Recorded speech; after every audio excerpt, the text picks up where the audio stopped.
Friends, welcome to my channel Edufile. आज की इस वीडियो में हम लोग फ्रेनेल एंड फ्रॉनहोफर डिफ्रैक्शन के बारे में डिटेल में डिस्कस करने वाले हैं। यहाँ पे हम लोग इसके फुल कॉन्सेप्ट को नोट्स के साथ में समझेंगे। सबसे पहले समझते हैं डिफ्रैक्शन क्या होता है। डिफ्रैक्शन जब लाइट किसी ओपनिंग से जाती है, ओपनिंग मतलब यहाँ पे रुकावट है, बीच में हमने थोड़ा सा रास्ता दे दिया है। ओपनिंग से अगर लाइट जा रही है या फिर लाइट किसी एज से, ऑब्स्टिकल से इस तरीके से टकरा रही है, तो लाइट क्या हो जाएगी, अपने एक्चुअल पाथ पे नहीं जाएगी बल्कि बेंड हो जाएगी। इस तरीके से क्या हो जाएगी, बेंड। लाइट का बेंड हो जाना जब वो ऑब्स्टिकल से या ओपनिंग से गुजरती है, इसी फिनोमिना को हम लोग डिफ्रैक्शन ऑफ लाइट कहते हैं। यहाँ पे bending of light is called diffraction of light. यहाँ पे आप पढ़ सकते हैं व्हेन वेव एनकाउंटर ऑब्स्टिकल, ये ऑब्स्टिकल है, या फिर ओपनिंग, यहाँ पे ये ओपनिंग है, तो बेंड हो जाती है around the edges of the obstacle if the dimension of the obstacle are comparable. देखिए ये बेंड होती है लेकिन कुछ केसेस में नहीं होती है, कुछ केसेस में नहीं होती है। क्यों नहीं होती, देखिए अगर लाइट का वेवलेंथ क्या होता है, कुछ इस तरीके से ये वेवलेंथ होता है लाइट का। अगर हम एक साइकिल की लंबाई ले लें, ये ऊपर वाला और नीचे वाला, इन दोनों को मिला के एक साइकिल बनता है, इसकी लंबाई को हम लोग वेवलेंथ कहते हैं। अगर ये वेवलेंथ जो है इस ओपनिंग के लगभग बराबर है, जैसे मान लेते हैं ये वेवलेंथ लेमडा हमारा फॉर एग्जाम्पल मान लेते हैं 0.1 मीटर है एग्जाम्पल, और ये जो है हमारा जो ओपनिंग है वो भी लगभग 0.1 मीटर है, तो हमें क्या होगा, हमें डिफ्रैक्शन देखने को मिलेगा। यहाँ पे भी आप देख सकते हैं अगर लेमडा जो है वो इस स्लिट के ओपनिंग के बराबर होगा तो हमें डिफ्रैक्शन देखने को मिलेगा। अगर हमारा वेवलेंथ क्या है, कम है, तब भी हमें देखने को मिलेगा। लेकिन अगर हमारा ये जो डी है ये बहुत ज़्यादा है, ये डी जो है बहुत ज़्यादा है और वेवलेंथ बहुत कम है, तो हमें देखने को नहीं मिलेगा। तो इस चीज़ को आप याद रखिएगा, इसको हम ऑलरेडी प्रीवियस वीडियो में डिस्कस कर चुके हैं। अब डिफ्रैक्शन को हमने देखा, यहाँ पे जब लाइट डिफ्रैक्ट होती है यानी बेंड होती है तो उससे हमें पैटर्न मिलता है स्क्रीन पे कुछ इस तरीके से। इस तरीके से हमें पैटर्न मिलता है, बीच में सबसे ज़्यादा ब्राइट कलर मिलता है, फिर एक डार्क, फिर एक ब्राइट, फिर एक डार्क, फिर एक ब्राइट। इस तरीके से आपको दोनों साइड में इस तरीके से पैटर्न मिलेगा। इस पैटर्न को अगर हम इंटेंसिटी के रूप में देखें तो यहाँ पे देखिए बीच में सबसे ज़्यादा इंटेंसिटी होता है, फिर इंटेंसिटी डिक्रीज होता जाता है। तो ये पैटर्न हमको मिला। अब ये पैटर्न जो हमको डिफ्रैक्शन का मिला ये चेंज हो सकता है क्योंकि हमारा डिफ्रैक्शन कुछ फैक्टर पे डिपेंड करता है। इसी के हिसाब से हमारे दो टाइप के डिफ्रैक्शन हो जाएंगे, फ्रेनेल एंड फ्रॉनहोफर डिफ्रैक्शन। इसी के हिसाब से जो फैक्टर पे मतलब ये पैटर्न जो है वो कुछ फैक्टर पे डिपेंड करता है। इसी फैक्टर के हिसाब से दो तरीके के डिफ्रैक्शन होते हैं, फ्रेनेल एंड फ्रॉनहोफर। अब किन किन फैक्टर पे डिपेंड करता है, पहला तो लेमडा। अगर लेमडा हमारा इस डिस्टेंस से कम है या बराबर है तो हमें डिफ्रैक्शन देखने को मिलेगा, और ये हम जान चुके हैं। लेमडा अगर हम बहुत कम कर देंगे तो पैटर्न कुछ अलग तरीके का मिलेगा, बराबर कर देंगे तो पैटर्न कुछ अलग तरीके का मिलेगा। और किस चीज़ पे डिपेंड करता है, पहला तो लेमडा पे, दूसरा distance from light source to the obstacle. अब देखिए यहाँ पे ये लाइट आ रहा है तो इसका कुछ ना कुछ सोर्स होगा, तो सोर्स की दूरी कितनी है हमारे ऑब्स्टिकल से या ओपनिंग से, कितनी दूरी है सोर्स की, इस पर भी हमारा डिफ्रैक्शन डिपेंड करता है। और किस पे डिपेंड करता है, ऑब्स्टिकल, ये हमारा ऑब्स्टिकल है और स्क्रीन के बीच की कितनी डिस्टेंस है इस पे डिपेंड करता है। Size of the obstacle, obstacle की ओपनिंग की कितनी साइज है इस पे डिपेंड करता है। तो इसी हिसाब से दो तरीके के डिफ्रैक्शन होते हैं, Fresnel and Fraunhofer. Fresnel diffraction मतलब हमारा सोर्स, स्क्रीन और ऑब्स्टिकल फाइनाइट डिस्टेंस पे हो। फ्रेनेल डिफ्रैक्शन मतलब हमारा सोर्स, ऑब्स्टिकल और स्क्रीन जो है वो फाइनाइट डिस्टेंस पे हो, मतलब छोटी दूरी पे रखे हुए हो, छोटी दूरी पे तीनों चीज़ें रखी हुई हो, तो हम फ्रेनेल डिफ्रैक्शन को ऑब्जर्व करते हैं। फ्रॉनहोफर डिफ्रैक्शन जब हमारे जो सोर्स, ऑब्स्टिकल और स्क्रीन की दूरी जो है इनफाइनाइट हो या बहुत ज़्यादा दूर हो तो उसको हम फ्रॉनहोफर डिफ्रैक्शन कहते हैं। अब पहला पॉइंट देखिए, diffraction is observe eight near distance from the obstacle. Near distance पे हम लोग ऑब्जर्व करते हैं क्योंकि ये सब पास पास में होते हैं, इसीलिए नियर डिस्टेंस पे हम लोग ऑब्जर्व करते हैं फ्रेनेल डिफ्रैक्शन में। तो ये आपने समझा। फ्रॉनहोफर की बात करें तो हमारा सोर्स, ऑब्स्टिकल और स्क्रीन जो होता है वो दूर दूर रखा होता है, इसीलिए इसको हम फार डिस्टेंस पे ऑब्जर्व करते हैं, इसीलिए हम इस डिफ्रैक्शन को फार डिस्टेंस पे ऑब्जर्व करते हैं। यहाँ पे आप देख सकते हैं। अब देखिए incident wave front are spherical, इसका मतलब क्या है इसको समझते हैं बहुत अच्छे तरीके से। देखिए हमारा होता है स्फेरिकल वेव फ्रंट, किससे निकलता है, किसी पॉइंट सोर्स से। अगर मान लेते हैं यहाँ पे ट्यूब लाइट है, या ट्यूब लाइट नहीं कहेंगे, बल्ब कहेंगे। अगर यहाँ पे बल्ब है तो बल्ब से हमारा इस तरीके से स्फेरिकल वेव फ्रंट निकलेगा। बल्ब कैसा होना चाहिए, मोनोक्रोमैटिक। मोनोक्रोमैटिक का मतलब लाइट ऑफ सिंगल वेवलेंथ, केवल सिंगल वेवलेंथ का लाइट हो, जैसे रेड है तो रेड ही हो, ब्लू है तो ब्लू ही हो, मिक्स ना हो, इस तरीके का बल्ब मान लेते हैं, तो उससे स्फेरिकल वेव फ्रंट निकलती है। अब स्फेरिकल वेव फ्रंट हम लोग ऑब्जर्व करते हैं किसमें, फ्रेनेल डिफ्रैक्शन में। ये आपको पता होना चाहिए, ये हमने देखा क्योंकि हमारा मोनोक्रोमेटिक लाइट होना चाहिए, बल्ब जैसे आप एग्जांपल ले सकते हैं। तो फ्रेनेल डिफ्रैक्शन में हमें स्फेरिकल वेव फ्रंट मिलता है। अब इसको समझते हैं, इंसिडेंट वेव फ्रंट जो होती है वो प्लेन होती है। प्लेन आप यहाँ पे देखिए, ये प्लेन वेव है, ये सारी जो है ये प्लेन वेव है, ये प्लेन वेव है क्योंकि प्लेन के शेप में, प्लेन जैसे ये कागज़ जो है ये भी तो प्लेन है, तो प्लेन के शेप में हो तो उसको प्लेन वेव फ्रंट कहते हैं। अब प्लेन वेव फ्रंट भाई कुछ नहीं होता है, ये स्फेरिकल वेव फ्रंट ही होता है अगर हम इसको दूर से ऑब्जर्व करें। देखिए अगर हम इसको यहाँ से ऑब्जर्व करते हैं बहुत दूर से, तो हम केवल इतना पार्ट ही देख पाएंगे, और इतने पार्ट को अगर हम जूम करके देखें तो ये हमें प्लेन की तरह ही तो दिख रहा है, सीधा ही तो दिख रहा है। फॉर एग्जाम्पल जैसे अर्थ है, अर्थ हमें अगर हम अंतरिक्ष से देखें तो हमें स्फीयर की तरह दिखता है। अर्थ हमें स्फीयर की तरह, गोले की तरह दिखता है।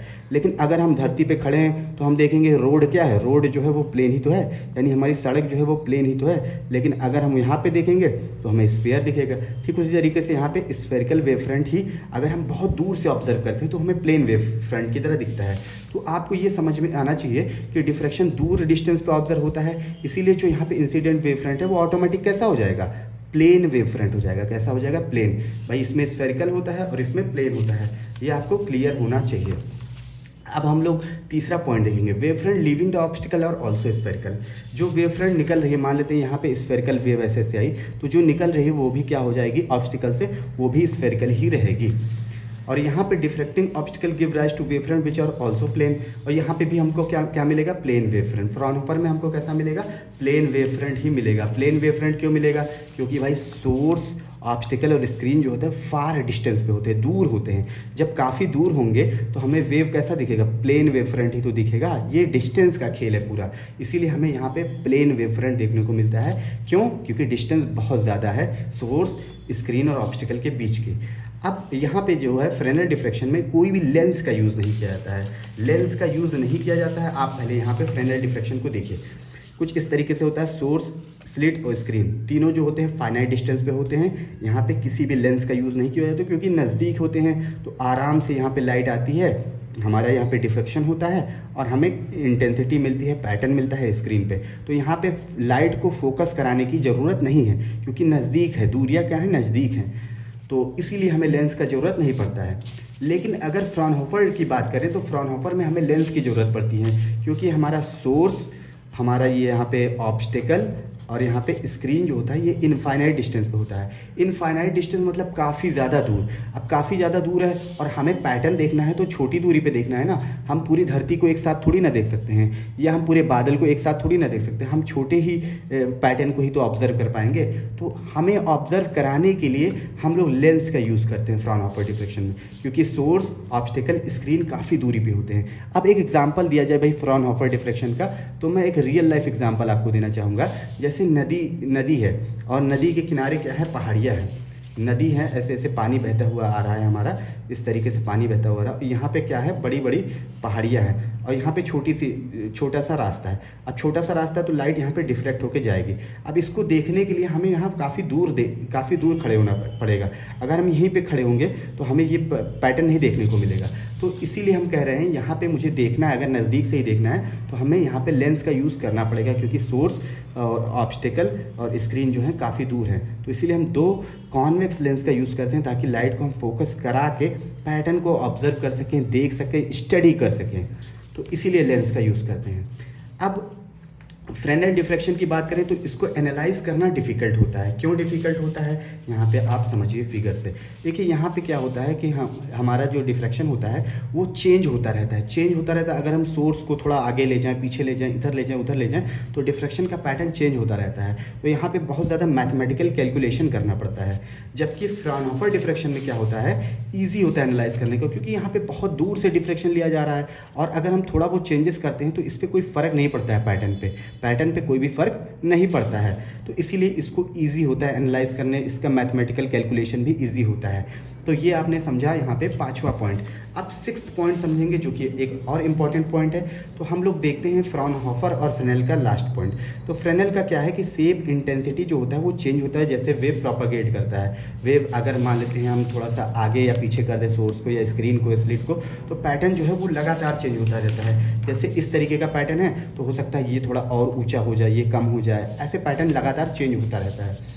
तो ये चीज़ है। लेकिन फ्राउनहोफर में क्या होता है, कांस्टेंट होता है। फ्राउनहोफर डिफ्रैक्शन की बात करें तो कांस्टेंट होता है, क्योंकि काफ़ी दूरी पे होते हैं तो वो पैटर्न जो होता है वो चेंज नहीं होता है। तो इस लास्ट पॉइंट को भी आप अच्छे से याद रखिएगा कि शेप इंटेंसिटी जो होता है फ्राउनहोफर का वो कांस्टेंट रहता है और फ्रेनेल का क्या होता है, चेंज होता रहता है। तो ये सारे चीज़ें हैं। अब हम लोग इसके नोट्स को एक बार जल्दी से स्टडी करते हैं। Fresnel diffraction, in this type of diffraction source of light, screen and are effectively at finite distance। finite distance पे हमारी तीनों चीज़ें होती हैं, स्लिट या ऑब्स्टिकल आप कहिए, ये तीनों चीज़ें फाइनाइट डिस्टेंस पे होती हैं। ऑब्जर्वेशन इसका करना है तो कोई भी लेंस की ज़रूरत नहीं पड़ेगी, क्योंकि नज़दीक दूरियां हैं तो हम आराम से ऑब्जर्व कर लें। रिजल्टेंट एम्पलीट्यूड जो होता है इसका मिलता है स्क्रीन पे, वो इंटरफेरेंस की वजह से मिलता है। भाई ये अलग अलग सोर्स की तरह बिहेव करेगा, स्लिट की जो लाइट होगी तो यहाँ पे इंटरफेयर होगा लाइट का, तो इंटरफेरेंस की वजह से हमें मिलता है। और ये कैसे मिलता है, अनब्लॉक पोर्शन के वजह से। अनब्लॉक मतलब ये जो है ब्लॉक कर देता है लाइट को, ये ब्लॉक कर देता है, ये बीच वाला नहीं ब्लॉक करेगा। तो ये अनब्लॉक पोर्शन की वजह से हमें डिफ्रैक्शन पैटर्न मिलता है। तो ये फ्रेनेल का नोट्स आपने देखा, फ्राउनहोफर का देखिए। इसमें क्या होता है कि सोर्स ऑफ लाइट, स्क्रीन जो है इनफाइनाइट डिस्टेंस पे होते हैं, ऑब्स्टिकल भी इनफाइनाइट डिस्टेंस पे होता है, दूर होते हैं काफ़ी ज़्यादा। इसमें आप डेली लाइफ के एग्जांपल ले सकते हैं, जैसे बादलों के किनारे किनारे आपको क्या कभी कभी चमक दिखती है, वो चमक किसके वजह से होती है, सन की वजह से होती है। जैसे बादलों के किनारे किनारे क्या होती है, ऐसे चमक होती है, वो सन की वजह से होती है। तो ये भी एक तरीके से काफ़ी दूर का डिफ्रैक्शन है। तो यहाँ पे हमें क्या है, इनफाइनाइट डिस्टेंस पे होते हैं, इसीलिए हमें लेंसेज की ज़रूरत पड़ती है। अगर उसके पैटर्न को हमें ऑब्जर्व करना है, लैब में समझना है, तो हमें लेंसेज की ज़रूरत पड़ेगी। उसको हम लोग इस तरीके से पैरेलली रखते हैं, दो लेंसेज को।